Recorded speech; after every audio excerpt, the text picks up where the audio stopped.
Hello, my name is Dave Emery, and this is For the Record program number 411, titled The Bayer Facts, IG Farben and the Politics of Murder. This is being recorded on May 25th of the year 2003.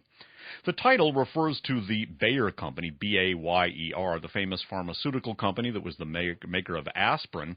It also was one of the principal component companies of the pivotal IG Farben firm, one of the principal chemical and pharmaceutical companies in the world, arguably the most important heavy industrial concern in the world, or corporate industrial concern in the world would be a better way of putting it. It also was the backbone of not only the Third Reich and its military production, but also was the central element in the remarkable and deadly Borman organization, the economic component of a Third Reich gone underground, and the member companies of the former IG Farben and its related firms are pivotal elements in the contemporary history of the world. We're going to be taking a look at IG Farben through the years, and in particular some of the death-dealing projects that it's been involved in over the years. Before we get to the subject material itself, let me remind you that sister station WFMU is archiving the For the Record programs on Real Audio. More recent programs are streaming at wfmu.org/Dave Emery, one word DAVEEMORY.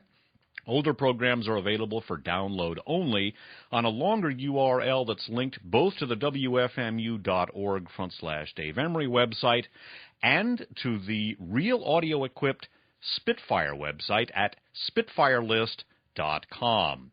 There will be a detailed article-length annotated description of For the Record program number 411 in the For the Record section of the Spitfire website within a week or so of the airing of this broadcast. Generally, they are available within 2 weeks of the broadcast, usually within 1 week.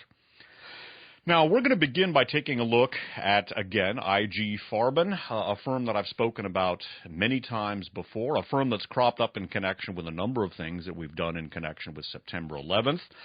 Recall that in For the Record programs number 4, and For the Record program number 408, we took a look at the fact that Mohammed Atta, at least according to investigative journalist Daniel Hopsicker, was sponsored in his sojourns in Germany and perhaps the United States by the Karl Duisberg Gesellschaft and its American component, the Karl Duisberg Society.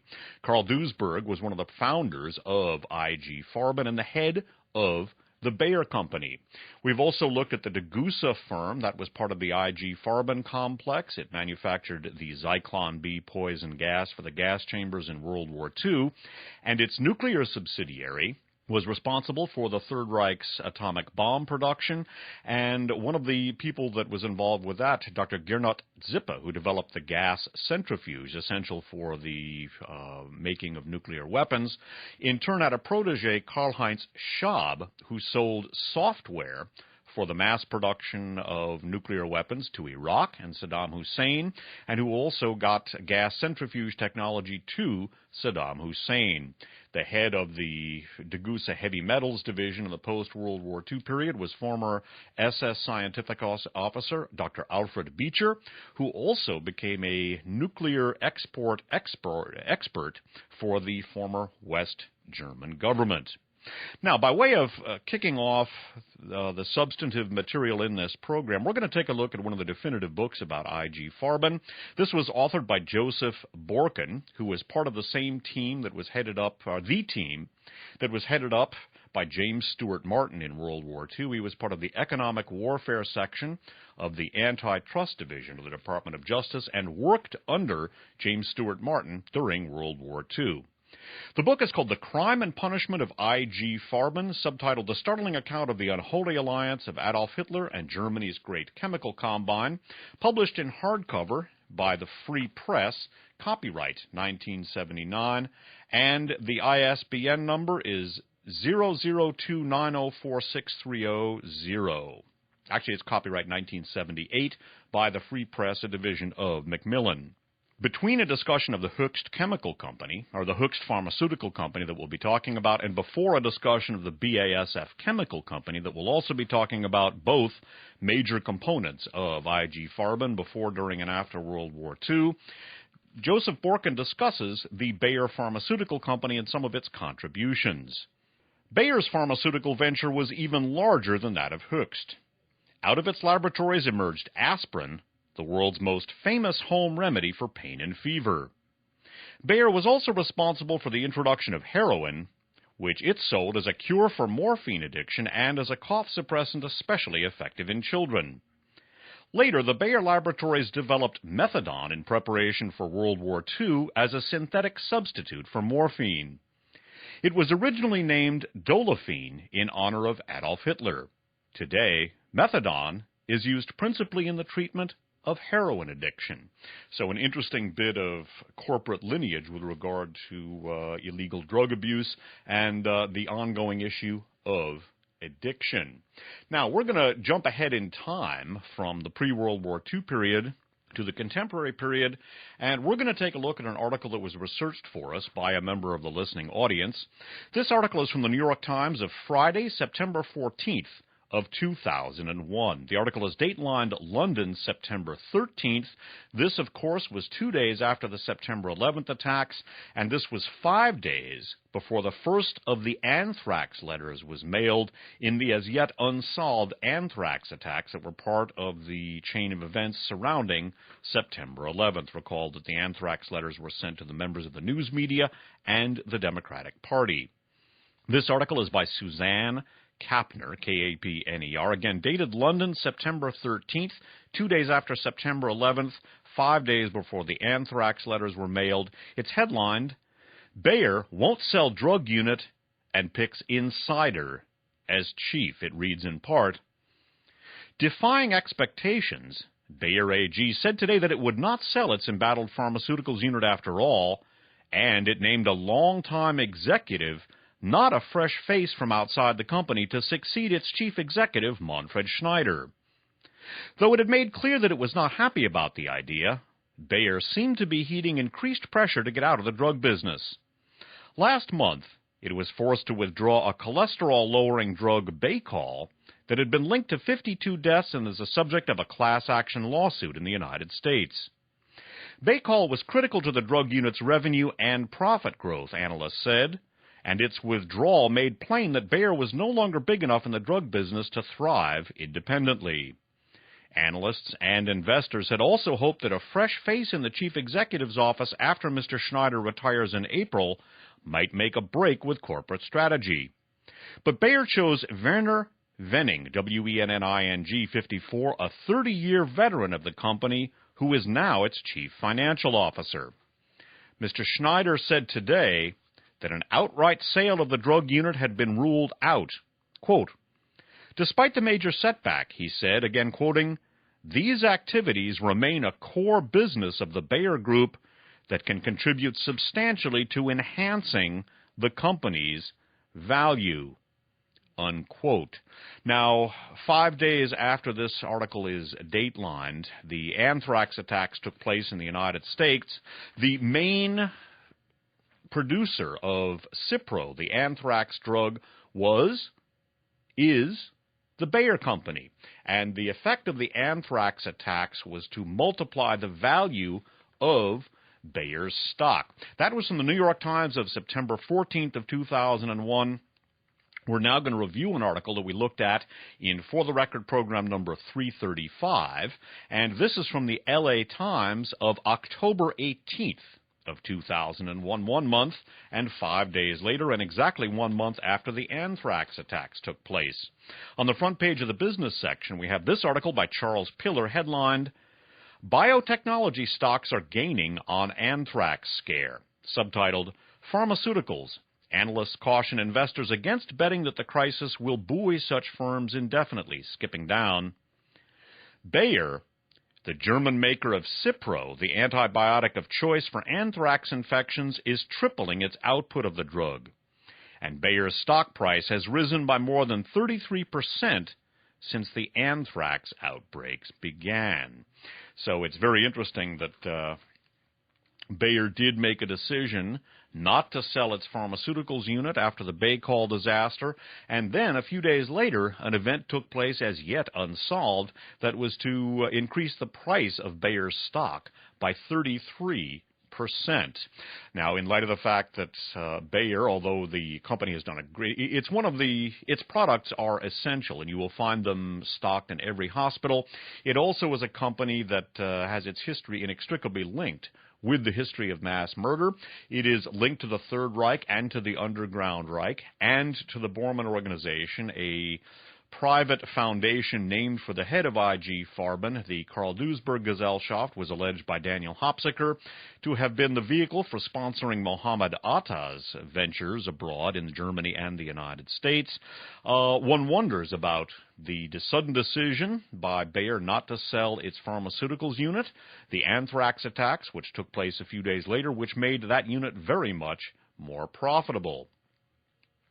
I would also note that, as we're going to see later on in the program, what insiders have called, or what business observers have called, Germany Incorporated, the tremendously incestuous nature of German big business and big finance, was evident in that particular decision in which an insider was picked to manage the Bayer company. We're going to take a look at two of the developments that have taken place vis-a-vis the corporations that I've looked at in the long series about German corporate control over the American media, and when in the summer of 2002 the heads of Bertelsmann and Vivendi were replaced, when Thomas Middelhoff, the head of Bertelsmann, and Jean-Marie Messier, the head of Vivendi, were replaced.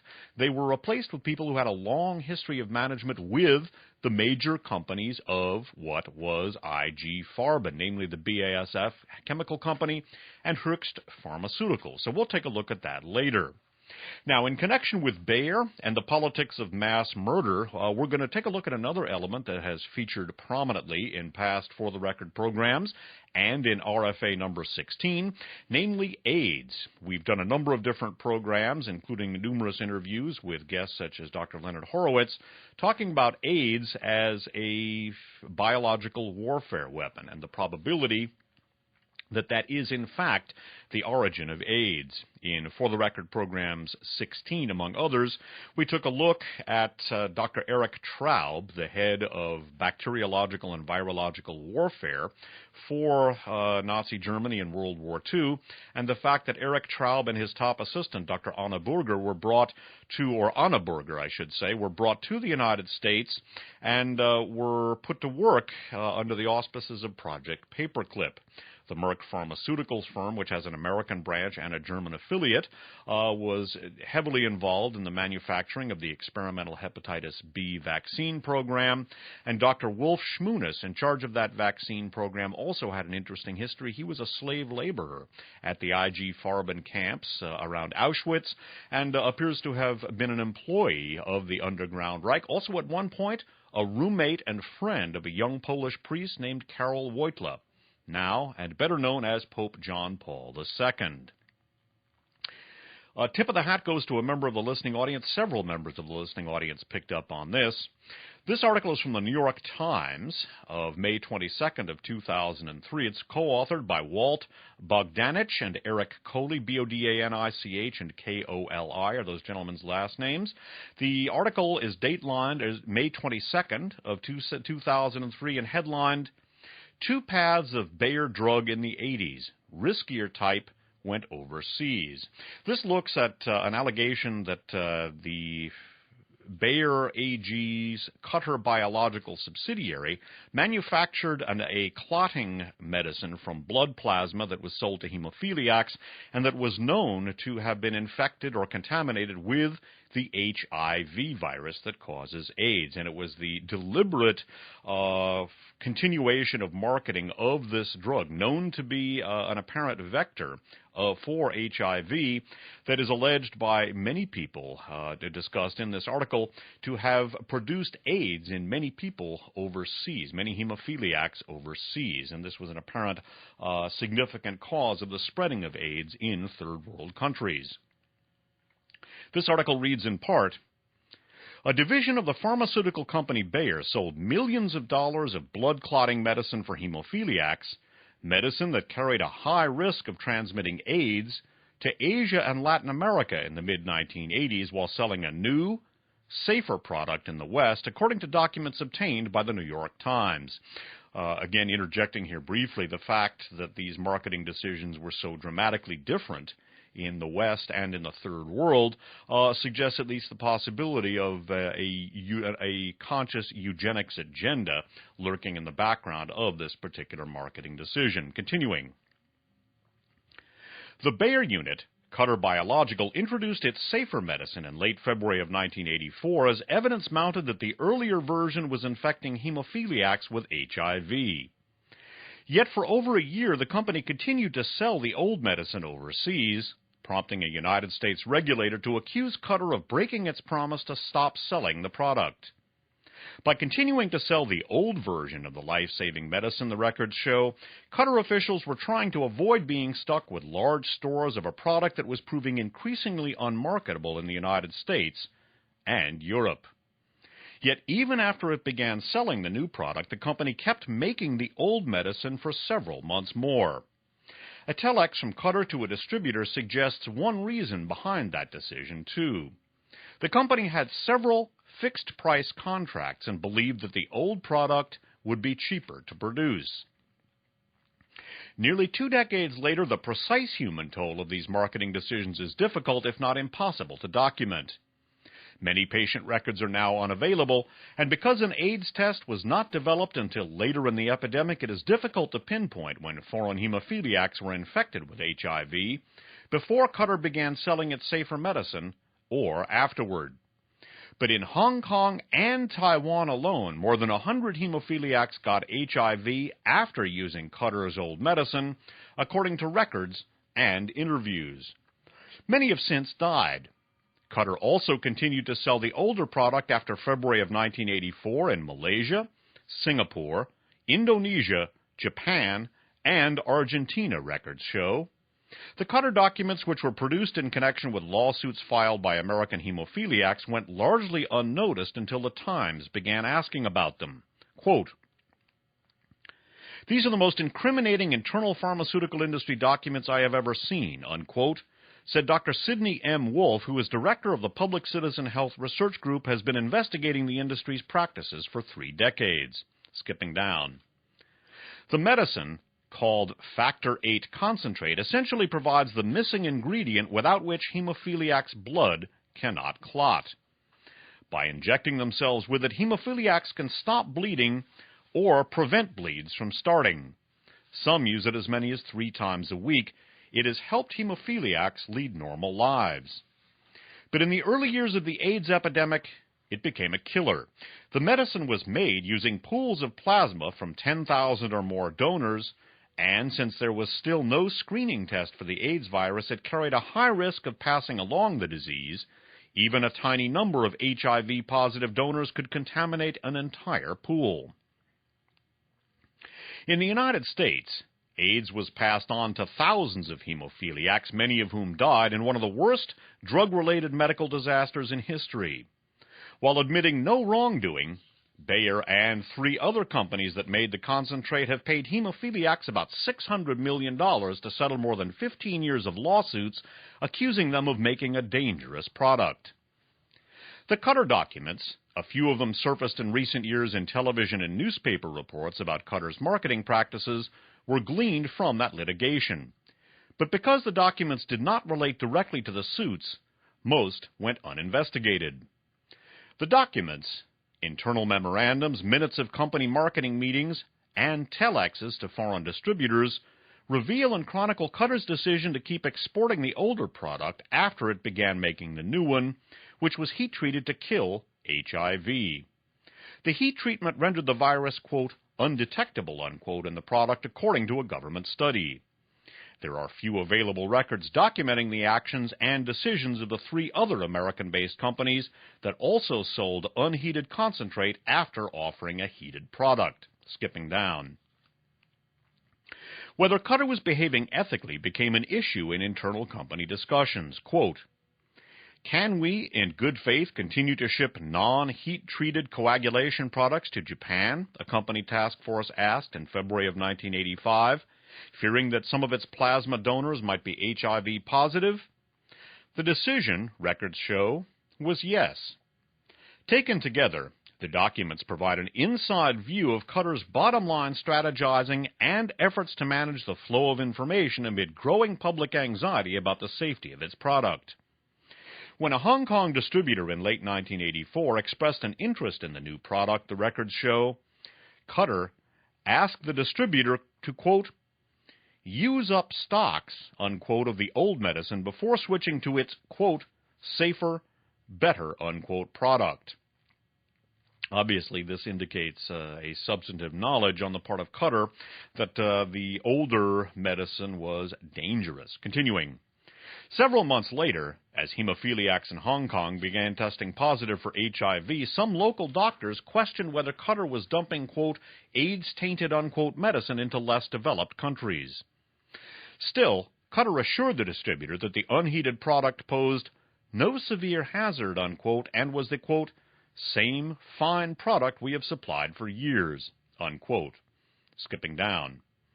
By March of 1983, the Center for Disease Control went so far as to warn that blood products, quote, appear responsible for AIDS among hemophilia patients, unquote. The unfolding story had not gone unnoticed at Qatar headquarters. Back in January, Qatar's manager of plasma procurement had acknowledged in a letter, quote, there is strong evidence to suggest that AIDS is passed on to other people through plasma products, unquote. With sales of concentrate beginning to slip, Qatar got more bad news in May of 1983. After learning that a Qatar rival had begun to make heated concentrate, France decided to halt all imports of clotting concentrate until it could figure out what to do. Fearing a loss of customers, Qatar conceived a marketing plan that stopped well short of full disclosure. Quote, we want to give the impression that we are continuously improving our product without telling them we expect soon to also have a heat-treated, unquote, concentrate, an internal memo said. Several weeks later, Qatar tried to minimize the danger hemophiliacs faced when using blood products. Quote, AIDS has become the center of irrational response in many countries, unquote, the company said in a June 1983 letter to distributors in France and 20 other countries. Again quoting, this is of particular concern to us because of unsubstantiated speculations that this syndrome may be transmitted by certain blood products, unquote. The French decided to keep using unheated concentrate, and Qatar said it sold them more of the unheated product in August of 1983. Later, 2 French health officials were sent to prison for continuing to use up old stocks of unheated concentrate in 1985 when a heated product was available.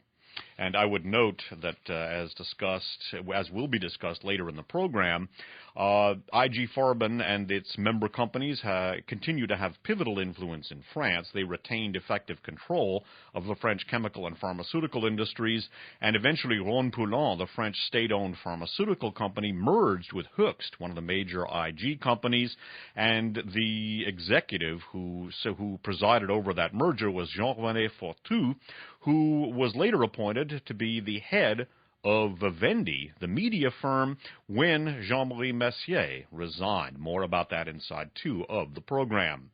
Continuing with this New York Times article of 5/22/2003, Bayer, after skipping down, Bayer, which is based in Germany, said in its statement that an overall plasma shortage in 1985 had kept Qatar from making more heated medicine. But Qatar may actually have contributed to that shortage by using some of its limited plasma supplies to continue making the old product. Bayer's response also emphasized that some countries were slow to approve its new product.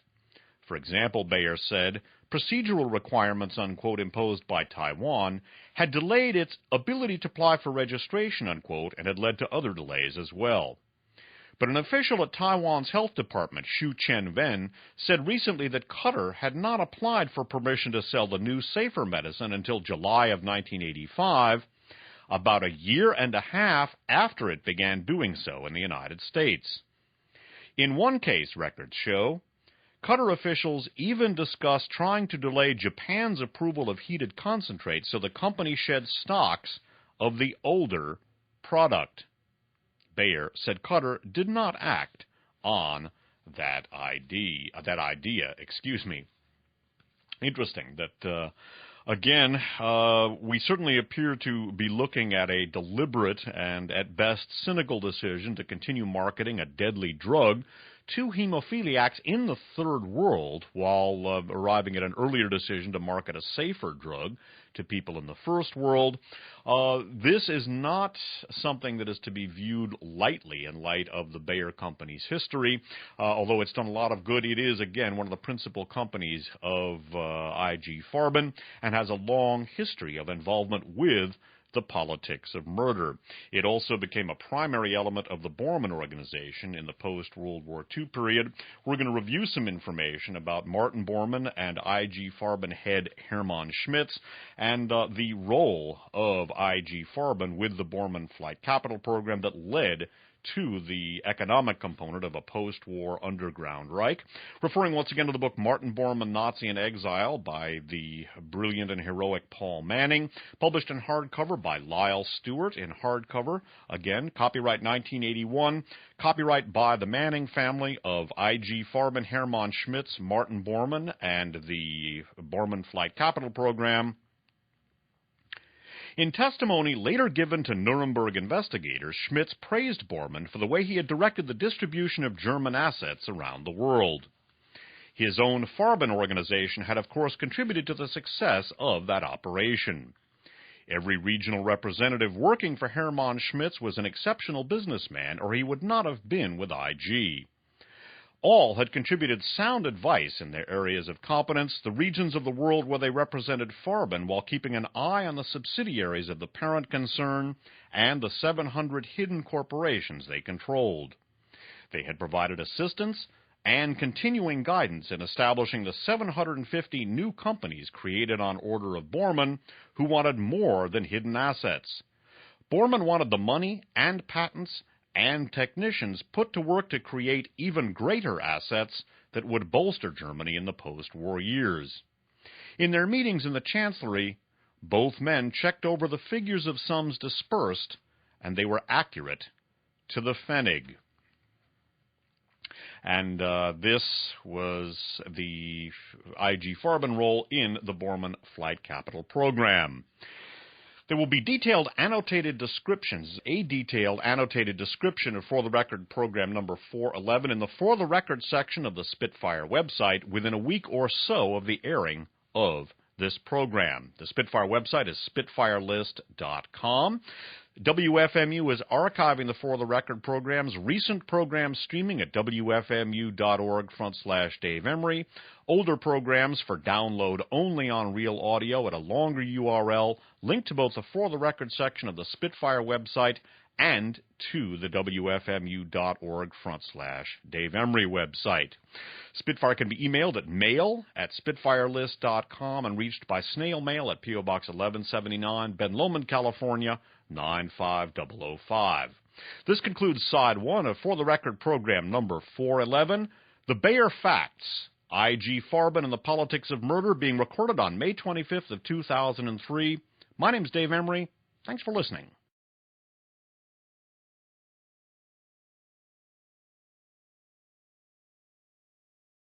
Hello, my name's Dave Emery, and this is Side 2 of For the Record program number 411, titled The Bayer Facts, IG Farben and the Politics of Murder, being recorded on May 25th of the year 2003. Bayer, by the way, B-A-Y-E-R, is a reference to the Bayer Pharmaceutical Companies, one of the major components of the old IG Farben Chemical Company, and the post-war Borman organization, and an institution that has a very, very interesting history indeed. Before getting into the substance of the program, WFMU is archiving the For the Records programs on Real Audio. More recent shows streaming at wfmu.org/Dave Emery. Older shows at a longer URL linked to both that address and to the For the Record section of the Spitfire website at spitfirelist.com. The For the Record section of the Spitfire website will contain a detailed annotated article-length description of For the Record program 411 within a week or so of the airing of this program. Now, we're going to get into a discussion of IG Farben, its relationship with the Borman organization, its post-war history, and Bayer. I thought that before getting into the substance of this and some of the interesting links of Germany Incorporated, I'd give a synoptic overview of the Borman organization as an economic entity. As discussed in For the Record Program 99, the Borman organization is the aggregate of 5 of the principal tides of capital flow of the 20th century. For openers, the profits from the vast industrial boom of the United States of the 1920s were reinvested not in American industry, but in basically the heavy industry and financial structures of foreign dictatorships, primarily pre-Nazi and Nazi Germany. That was one of the things that made the Nazi programs of conquest so effective, was basically they were able to capitalize it with the latest technology. Then the corporate structures and the liquid wealth of occupied Europe were looted by the Third Reich. British intelligence puts the sum looted from occupied Europe alone, minus what they got from the former Soviet Union and Greece, at $143 billion, and that's in early 1940s dollars. That sum alone, updated to contemporary terms, would be greater than the U.S. national debt. That sum alone is greater than any concentration of economic power or money power under a single control in human history. Then, and that's not including what they had before, then that wealth was farmed out to the neutral companies, or the corporate fronts in neutral countries, both the IG Farben and 750 corporate fronts set up by Borman. Then the Germans pled poverty at the end of World War II, and the German industrialists and financiers said that they would go communist if they weren't recapitalized. They were then recapitalized again under the Marshall Plan. Then the wealth in the neutral countries was combined with a tremendous wealth and efficiency of corporate Germany, the German heavy industrial concerns like the ThyssenKrupp firm, the German automobile manufacturers such as Daimler, Chrysler, Volkswagen, etc. And that is what makes the Borman organization, really the economic component of a Third Reich gone underground, so profound. It is the aggregate of the five of the principal tides of capital flow of the 20th century. Just the amount looted from occupied Europe would make it decisive and greater than any concentration of money power under a private control. By the way, there's a detailed professional biography of Paul Manning available for free in the For the Record section of the Spitfire website, and I have distilled the meat of the book, Martin Bormann, Nazi in Exile by Paul Manning, into the file of For the Record Program 305, so people can read about the Borman organization and email around that file for free. Now, returning once again to Martin Bormann, Nazi in Exile by Paul Manning, we're going to take a look at the influence of IG Farben on the post-war European chemical business, France in particular, and this is something that will figure significantly in the discussion later on in the program. Now, George von Schnitzler was one of the top executives with IG Farben. We read in Martin Bormann, Nazi in Exile, IG Farben was a formidable ally for Reichsleiter Bormann in his plans for the post-war economic rebirth of Germany. In a telephone conversation with Dr. von Schnitzler of IG Farben, Bormann asked what would the loss of factories in France and the other occupied countries mean to German industry in general and to IG in particular. Dr. von Schnitzler said he believed the technical dependence of these countries on IG would be so great that despite German defeat, IG in one way or another would regain its position of control of the European chemical and pharmaceutical business. Quote, they will need the constant technical help of IG's scientific laboratories as they do not own appropriate installations within themselves, unquote. He further told Bormann, adding that he and other industrialists such as Hermann Röchling do not think much of Hitler's recent declaration of a scorched earth policy for Germany. Destruction of our factories will surely inhibit Germany's recovery in the post-war world. That, by the way, did not happen as per the directions of Martin Bormann. Now, of the post-war rebirth of IG Farben and its reorganization into three major multinationals, we read from Martin Borman, Nazi in Exile. And note here the purchase of Cutter Laboratories, the firm that marketed the HIV-infected plasma drug to hemophiliacs in the Third World, even after it was known to be dangerous. That we talked about that in the first part of the program. In the discussion of the post-war reorganization of IG Farben, we read, by 1956, the three major multinationals, Höchst, BASF, and Bayer, reshaped from the 159 companies within Germany that had comprised IG Farben, were generating record profits for the original 450 major Farben stockholders who had organized themselves into the IG Farben Stockholders Protective Committee in Bonn. The Big Three went on expanding, tripling capitalization in 1956 from investment funds that poured in from the interlocking companies established in safe haven countries by Martin Bormann and Hermann Schmitz. There was a return more vigorous than ever of the huge, monolithic industrial multinationals that dominated the German economy before and during World War II. Again, this economic continuity here, this corporate continuity is essential. Each of these three spin-offs from IG Farben today does more business individually than did Farben at its zenith, when its corporate structure covered 93 countries.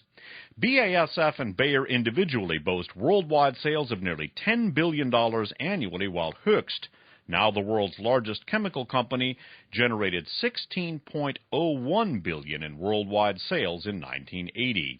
Each does more business than E.I. DuPont de Nemours with sales of $9.4 billion. By the way, this book was published in 1981. The United States is, of course, the major market, one into which these German corporations continue to pour investment money for both new capital construction and corporate takeovers. BASF and Höchst have each invested in excess of $1 billion in such expansions, and Chief Executive Herbert Grunewald of Bayer AG has said that they plan a $1 billion expansion in the United States within 5 to 10 years. In Europe, Bayer AG is parent of some 380 subsidiary operations. In the United States, it controls Mobay Chemical, whose annual sales in 1978 of $779.5 million would make it the Bayer Group's most formidable foreign subsidiary. Miles Laboratories, makers of Alka-Seltzer, Camagro, Rheinchem, Cutter Laboratories, and Harman Colors are additional Bayer AG interests in this country that Grunewald says he plans to double as part of his American expansion program. Together, these three multinationals assure permanent prosperity for the original 450 Farben stockholders, their banks, and the shadowy shareholders of the Borman organization in South America, who guard and vote the Hermann Schmitz Trust Fund through intermediaries at the annual meetings of BASF, Bayer, and Höchst. More about the Borman organization's control of IG Farben in the post-World War II period and its inextricable link with the economic component of the Third Reich gone underground. The Borman organization continues to wield enormous economic influence. Wealth continues to flow into the treasuries of its corporate entities in South America, the United States, and Europe. Vastly diversified, it is said to be the largest landowner in South America and through stock holdings controls German heavy industry and the trust established by the late Hermann Schmitz, former president of IG Farben, who held as much stock in Standard Oil of New Jersey as did the Rockefellers. And as we've noted in past discussions, one of the major components of the Borman Group was the Lugano, Switzerland-based Thyssen-Krupp firm, from which much of the Bush family's economic largesse has sprung. Also, I would note that Lugano, Switzerland is the epicenter of the Muslim Brotherhood Bank, the former Al-Taqwa organization, and also its closely associated Banco del Gottardo, as we've looked at in various programs such as For the Record 343, 357, 359, and 387. Now, one of the things that we're going to look at next is a manifestation not only of the Borman group or the economic component of a Third Reich gone underground, which might be easier for some people to conceptualize. We're going to take a look at what business observers call Germany Incorporated, which is the incestuous link of these giant German industrial firms and the closely related financial firms that help to capitalize them and which in turn derive profit from them. Again, observers refer to this as Germany Incorporated.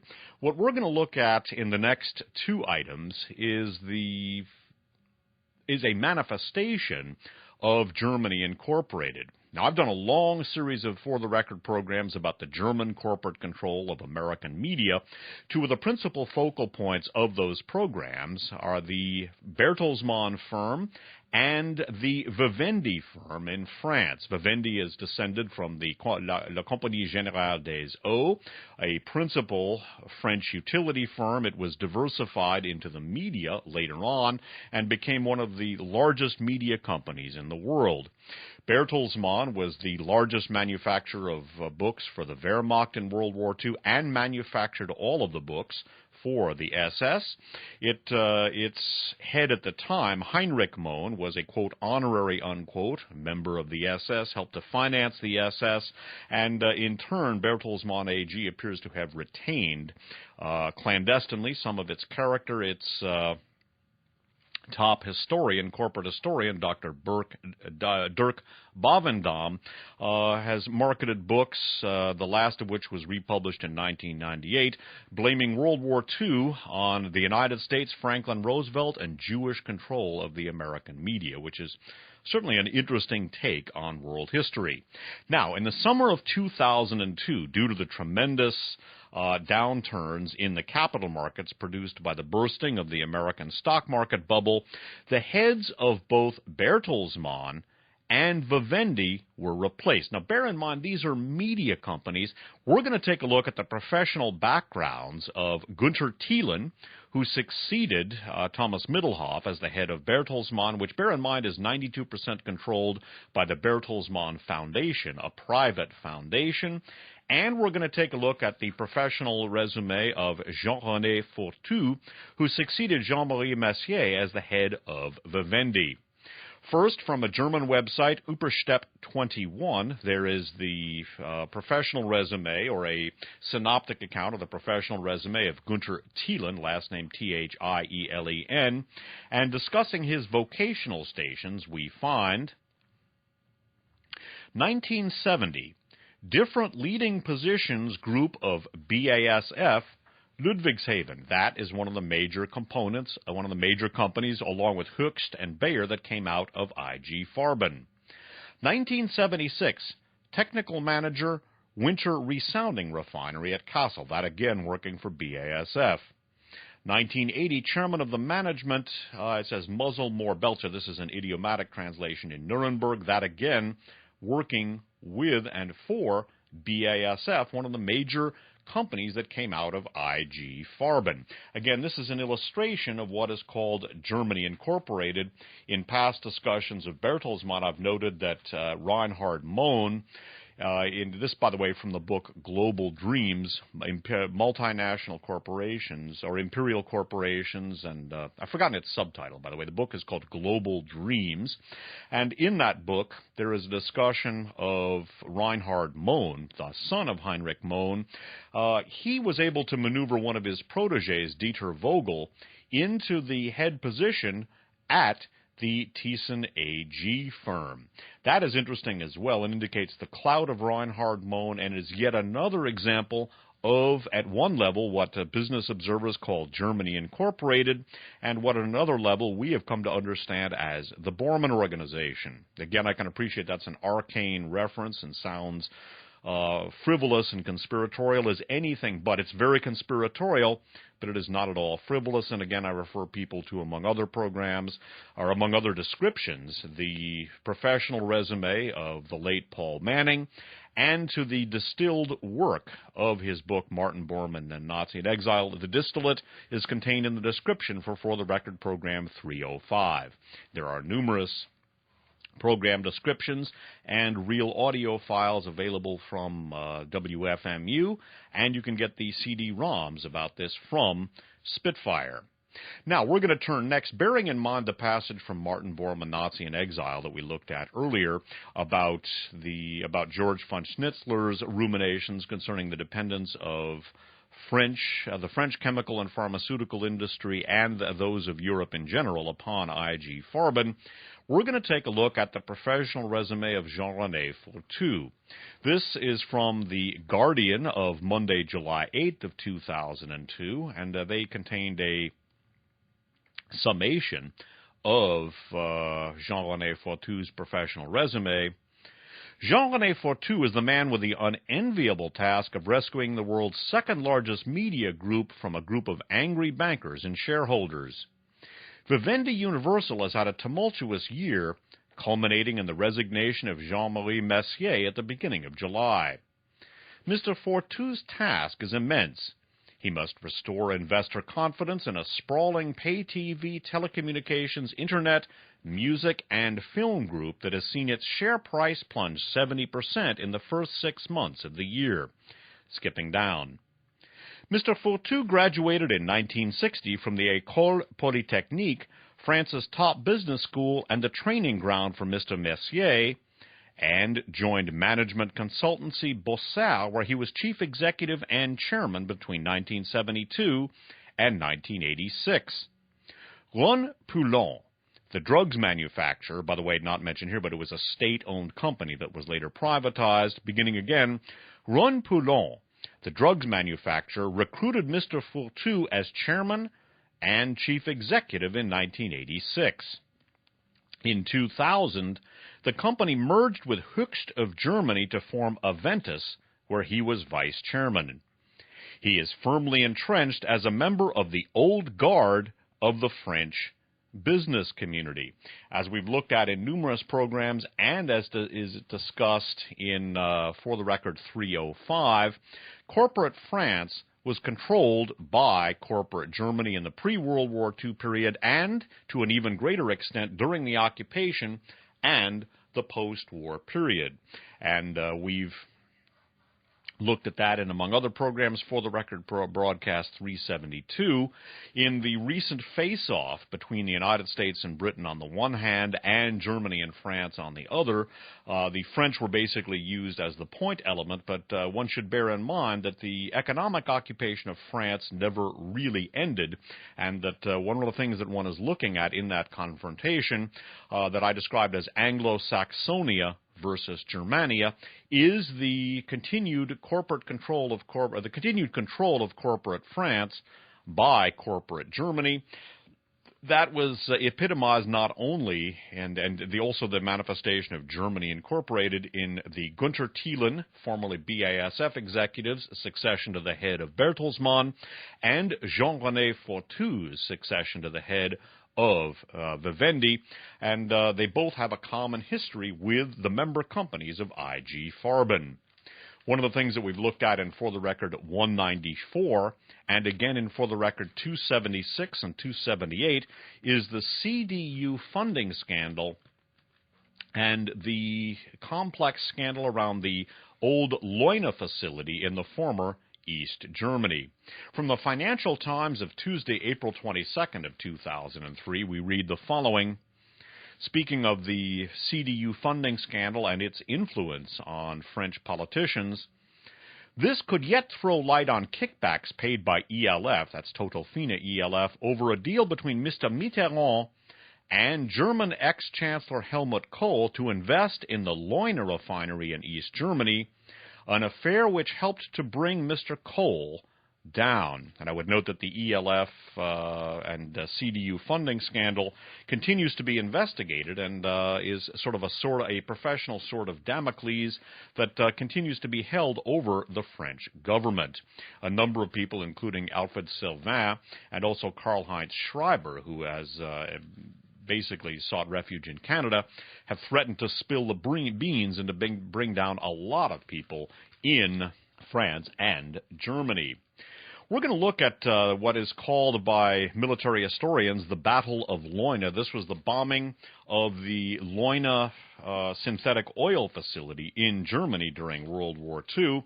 This is an interesting piece of history because this Leuna refinery was rebuilt by the Soviets in the post-war period and later was the focal point of the maneuvering between the Thyssen firm and Total Fina ELF and key political figures in France and Germany. And that's one of the things that led me to speculate that the book The Formula, about the development of a catalyst to make the hydrogenation process more efficient and economically competitive with the oil taken from the ground, that's one of the things that led me to suspect that, in fact, that novel was based on reality. We're going to turn now to an account of the Battle of Leuna. In addition to synthetic fuel, note that the Third Reich's development of an atomic bomb was also centered at the Leuna facility, and that the heavy water development was at the Leuna facility. This is to be borne in mind in terms of looking at the resonance between the past and the present. And again, for people who think this is old, bear in mind or irrelevant, bear in mind the pivotal CDU funding scandal and its implications for France and Germany. Turning once again to The Crime and Punishment of I.G. Farben by Joseph Borkin, we read, May 12, 1944 was a fateful day for Germany and for I.G. Farben. On that day, the United States 8th Air Force sent 935 bombers over Germany to attack its synthetic oil industry. 200 bombers concentrated on IG's Leuna plant alone. This attack marked the beginning of what the U.S. Strategic Bombing Survey called the Battle of Leuna, classifying it as, quote, one of the major battles of the war, unquote. The next day, Albert Speer, Reich Minister for Armaments and War Production, toured the wreckage of Leuna with Heinrich Beutefisch. What he saw convinced him that, quote, the technological war was decided. It meant the end of German armament production, unquote. For Speer, it was the turning point in the war. He immediately flew to Hitler's headquarters at Obersalzberg to report on the extent and meaning of the disaster. Quote, the enemy has struck us at one of our weakest points, unquote, he told the Fuhrer, again quoting, if they persist at this time, we will soon have no fuel production worth mentioning. Our one hope is that the other side has an Air Force general staff as scatterbrained as ours, unquote. Hitler then summoned 4 of the top fuel experts from IG, including Krauch and Beutefisch, for a discussion about the consequences of the May 12th air raid. Goering and Speer accompanied them to the meeting. Before the group went in to see Hitler, Speer advised the 4 fuel experts to tell, quote, the unvarnished truth, unquote. Skipping down. By now, Goering acknowledged the seriousness of the situation after additional bombing raids were conducted on this facility. By now, Goering acknowledged the seriousness of the situation. He promised Krauch and other German fuel experts that a significant part of Germany's new aircraft production would be designated solely to protect the oil plants and would never be diverted to the front. But the Allied invasion of the continent on June 6 forced Goering to renege on that promise. The planes and anti-aircraft guns promised by Goering to protect the oil plants were diverted to meet the more immediate danger. At the end of June, a desperate Speer wrote to Hitler for help. Our aviation gasoline production was badly hit during May and June. The enemy has succeeded in increasing our losses of aviation gasoline up to 90% by June 22nd. Only through speedy recovery of damaged plants has it been possible to regain partly some of the terrible losses. In spite of this, however, aviation gasoline production is completely insufficient at this time. If it's not possible for us to protect these plants, we will be forced to curtail the flow of supplies to the Army in September, which will mean from that time on there will be a terrible bottleneck which may lead to the most tragic consequences. I regret having to inform my Fuhrer of these tragic developments, and I beg you to issue all the necessary orders for this additional protection of these plants. The course of the Battle of Leuna became the gauge for the state of German oil production. By early July of 44, the resourceful IG technicians were able to restore Leuna to 75% operating capacity. However, the 8th Air Force returned on July 7th, again bombing the plant to a halt. 2 days later, the plant started operating again, and by July 19th had reached 53% of capacity. And so the cycle of bombings and reconstruction continued, but the total effect on German fuel production was nothing less than catastrophic. Krauk concluded that the only way fuel installations could be rebuilt after each raid was to cannibalize other installations. Under this plan to prevent the total cessation of oil production, Germany's productive capacity diminished with each recuperation. By September, oil production had dropped to 15%, a condition from which Germany was never to recover.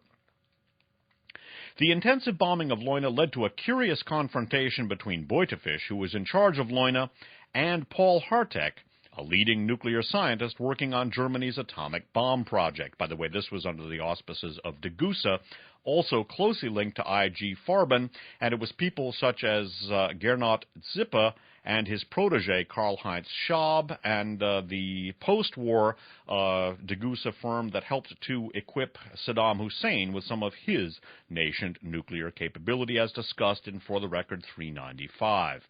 Continuing. Part of Leuna was devoted to the manufacture of heavy water, a necessary component of atomic energy. After the first bombs fell on Leuna, Beutefisch informed Hartek that the heavy water installation must be abandoned. He claimed that the massive bombing could not have been aimed at fuel production, since there was a gentleman's agreement, unquote, between heavy industry in Germany and abroad that IG's synthetic gasoline plants would not be bombed.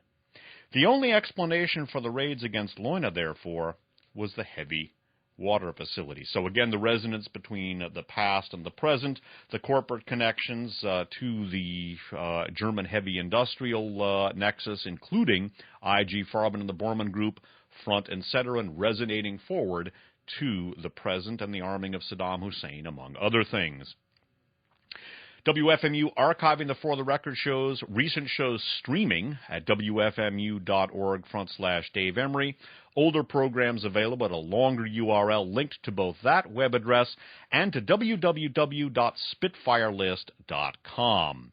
In the For the Record section of the Spitfire website, there will be a detailed, annotated article-length description of For the Record program 411 within a week or so of the airing of this program. This concludes Side 2 of For the Record program number 411, The Bayer Facts, IG Farben and the Politics of Murder, being recorded on May 25th of 2003. My name's Dave Emery. Thanks for listening.